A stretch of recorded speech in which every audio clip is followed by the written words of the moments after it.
안녕하세요. 아레테이아 나우스입니다. 그리스어로 진리의 궁전이라는 뜻입니다. 진리라는 뜻의 그리스어 아레테이아는 원래 숨겨진 것이 나타난다는 내용을 담고 있습니다. 그리고 원리로 돌아갑시다 라고 하는 것은 원리가 아닌 상태에 빠져 있기 때문에 거기에서 있어야 할 곳에 돌아가자고 하는 것입니다. 지금 숨겨져 있었던 많은 것들이 나타나고 있습니다.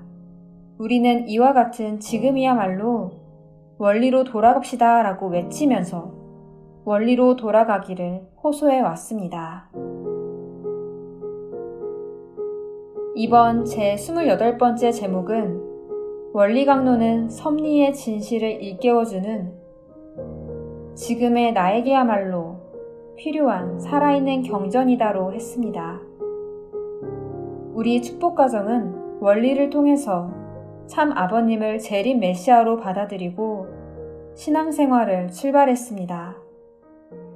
그리고 원리의 내용을 한 권에 정리한 원리 강론은 바로 우리의 신앙생활의 길잡이였습니다. 그러면 그 원리 강론에 대해 우리는 얼마나 가치시하고 생명시해 왔을까요? 지금 교회 식구들 중에는 원리 강론은 아버님께서 재림 메시아임을 증거하기 위한 책이기 때문에 이미 아버님을 받아들인 자신들에게는 그만큼 필요하지 않다. 혹은 원리 강론은 어디까지나 기독교 신도들에게 쓰여진 것이다 라고 주장하는 분도 있습니다. 그러면 그것은 바른 신앙인 것일까요? 그렇지 않습니다. 만약 원리 강론이 자신에게 필요 없다고 한다면 그 사람은 이미 원리에서 벗어난 사람이라고 말할 수밖에 없습니다. 왜냐하면 원리 강론에 하나님이 인간 조상의 타락 행위를 간섭하시지 않은 이유의 첫 번째는 원리의 절대성과 완전 무결성을 위하여 원리 강론, 타락론에 있는 것처럼 하나님 자신조차도 원리를 벗어나서는 섭리하시지 못하시고 따라서 참 아버님도 한치의 오차도 없이 원리대로 섭리하신 분이시기 때문입니다. 그러나 원리 강론 종말론에는 다음과 같이 있습니다. 성서의 문자는 진리를 표현하는 하나의 방법이요. 진리 자체는 아니라는 것을 알아야 하겠다. 이러한 견지에 입각해 볼 때 신약 성서는 지금으로부터 2000년 전에 있어 심령과 지능의 정도가 대단히 저급하였을 때의 인간들로 하여금 진리를 알게 하기 위해 주셨던 하나의 과정적인 교과서였음을 알 수 있다. 원리 강론 제3장 인류 역사 종말론. 사실은 원리 강론의 이 부분을 잘못 해석하고 성경은 어디까지나 심령과 지능의 수준이 낮았던 2000년 전의 사람들을 대상으로 쓰여진 하나의 과도기적인 교과서에 불과하고 현대인에게는 맞지 않다. 마찬가지로 원리 강론도 교회 초창기에 쓰여진 것이기 때문에 지금의 시대에는 맞지 않는 부분이 있을 것이다 라며 중요시하지 않는 사람도 있었습니다. 그러면 원리 강론이 성경을 과도기적인 교과서에 불과한 것처럼 말한 것은 어째서일까요? 성경의 요한계시록에는 다음과 같이 있습니다. 내가 이 책의 예언의 말씀을 듣는 각인에게 증거하노니 만일 누구든지 이것들 외에 더하면 하나님이 이 책에 기록된 재앙들을 그에게 더하실 터이요.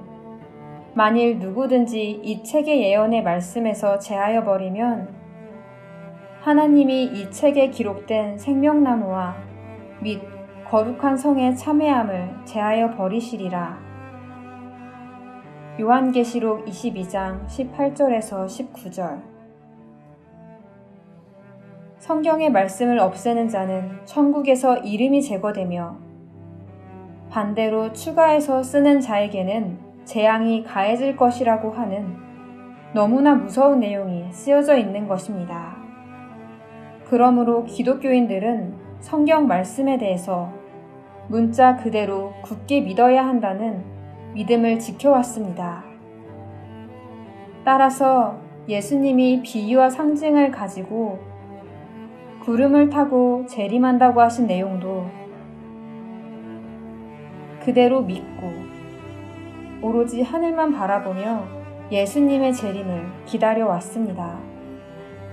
원리는 예수님이 그렇게 말할 수밖에 없었던 이유를 설명하면서 실제로는 구름을 타고 재림하시지는 않고 믿음이 독실한 기독교인 가운데에서 나타날 것이라고 명확하게 해명했습니다. 성경에 대해서 문자 그대로 믿는 것이 아니라 비유와 상징으로 기록된 말씀 배후에 있는 의미를 올바르게 해석해야 한다고 주장한 것입니다. 그러나 우리는 원리강론에 대해서도 그 한마디 한마디의 배후에 어떤 의미와 내용이 담겨져 있는지 깊이 생각하지 않았고 성경과 같은 과도기적인 교과서라고 생각해 버렸기 때문에 결과적으로 원리 및 원리강론에 대해서 그것을 절대시하지 않고 상대적인 기준으로 생각하는 풍조나 중요시하지 않는 신앙이 생겨나게 되어버린 것입니다. 그러면 우리는 원리강론에 대해서 어떤 자세로 임해야 된다는 것일까요? 이에 대해 우리는 신약의 말씀을 가지고 오신 예수님이 구약시대의 말씀에 대해서 어떻게 대처해 오셨는지에서 배울 수 있습니다. 예수님께서는 이렇게 말씀하셨습니다. 내가 율법이나 선지자나 폐하러 온 줄로 생각지 말라. 폐하러 온 것이 아니요 완전케 하려 함이로라. 진실로 너희에게 이르노니 천지가 없어지기 전에는 율법의 1.1획이라도 반드시 없어지지 아니하고 다 이루리라. 그러므로 누구든지 이 계명 중에 지극히 작은 것 하나라도 버리고 또 그같이 사람을 가르치는 자는 천국에서 지극히 작다 일컬음을 받을 것이요 누구든지 이를 행하며 가르치는 자는 천국에서 크다 일컬음을 받으리라. 내가 너희에게 이르노니 너희 의가 서기관과 바리새인보다 더 낫지 못하면 결단코 천국에 들어가지 못하리라. 마태복음 5장 17절에서 20절. 여기서 예수님은 구약시대의 말씀을 결코 부인하고 있지는 않습니다. 예수님은 서기관들이 생명처럼 소중히 지켜온 율법, 예를 들어 안식일의 계명을 어기고 병자를 고치는 등의 일을 했지만 그것은 형태로서는 법을 어기는 것처럼 보여도 실은 율법 본래의 정신과 율법을 지키는 것을 통해 완수해야 할 목적을 성취하려고 하신 것입니다.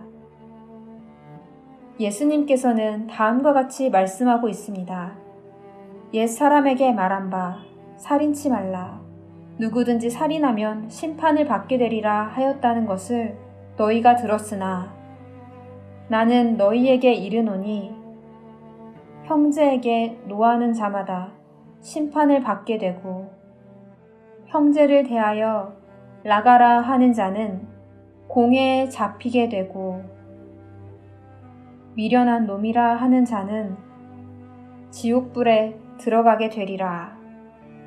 그러므로 예물을 제단에 드리다가 거기서 내 형제에게 원망 들을 만한 일이 있는 줄 생각나거든 예물을 제단 앞에 두고 먼저 가서 형제와 화목하고 그 후에 와서 예물을 드리라. 마태복음 5장 21절에서 24절. 십계명의 6번째에는 사람을 죽여서는 안 된다고 되어 있습니다. 이것을 지금까지는 단순히 살인을 해서는 안 되는 것이라고 파악해 왔습니다. 그러나 이 성구를 확인해 보면 예수님은 다른 사람에 대해 화를 내거나 욕을 하는 것도 또한 사람을 죽이는 것과 마찬가지라고 하고 있습니다. 이처럼 예수님은 10계명의 말씀 하나를 봐도 보다 깊은 내적인 의미를 포함하고 말씀하셨습니다.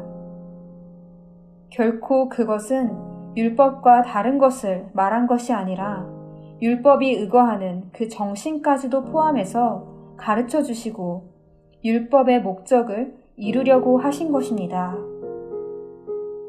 그것은 결코 율법의 수준이 낮았다는 것은 아닙니다.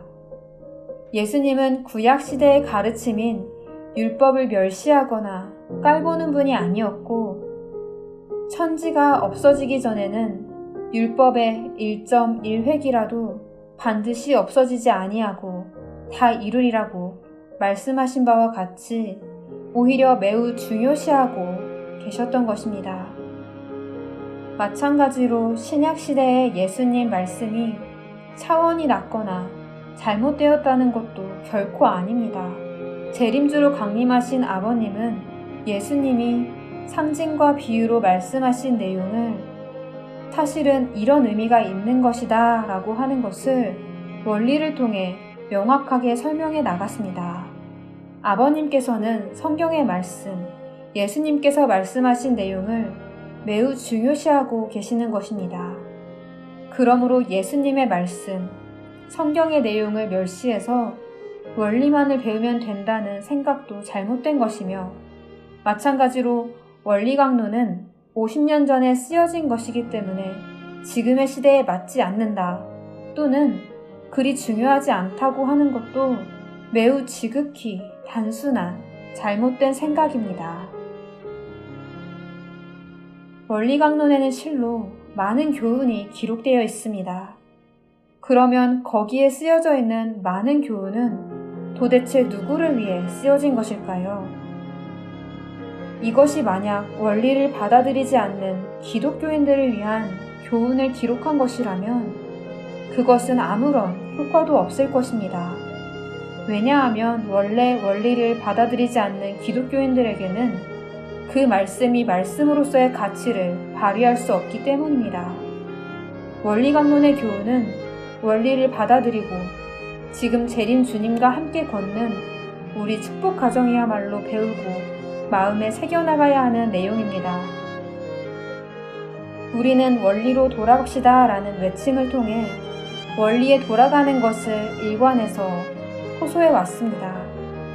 원리 강론은 과거의 문제만을 논하고 있는 이론서가 아니라 미래를 예견하고 섭리의 진실을 일깨워서 우리가 역사적인 승리자가 되기 위한 살아있는 경전입니다. 원리 강론에 기록된 말씀의 배후에 담긴 의미를 우리는 깊이 추구해서 이해해 나가고 싶다고 생각합니다. 시청해 주셔서 감사합니다.